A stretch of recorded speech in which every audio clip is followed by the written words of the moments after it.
Les supporters de Donald Trump, là, quand nous on parle, on dit c'est la propagande, non.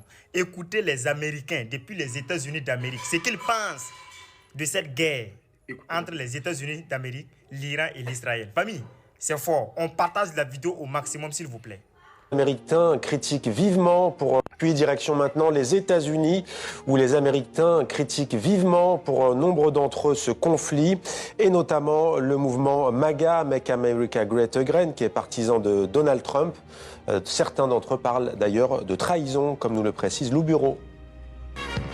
Sur les réseaux et dans la sphère MAGA, la vidéo tourne en boucle. Je peux vous dire qu'avec moi, il n'y aura pas de guerre avec l'Iran. C'était une promesse de Donald Trump, alors candidat, largement relayée par ses partisans. 2 ans plus tard à peine, les États-Unis sont engagés dans un nouveau conflit. Dans le camp trumpiste, le choc est brutal. Certains vont même jusqu'à parler de trahison. Je n'ai pas fait campagne pour cela. Je n'ai pas donné d'argent pour cela. Je n'ai pas voté pour cela. Ni lors des élections, ni au Congrès.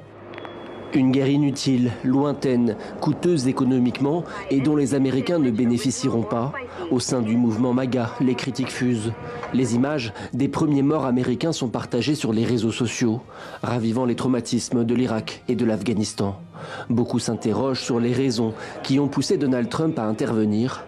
Pour le célèbre influenceur Tucker Carlson, proche des réseaux complotistes, la réponse est claire. C'est la guerre d'Israël.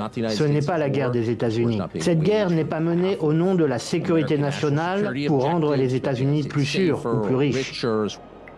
Une justification qui séduit de nombreux partisans MAGA et qui est renforcée par l'incapacité de l'administration à justifier l'urgence et les objectifs de la guerre.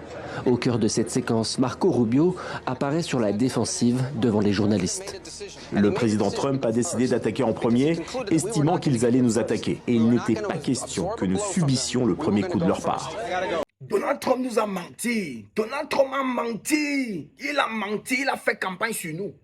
Il a fait campagne sur les Américains. Même pas dire nous parce que je ne suis pas américain.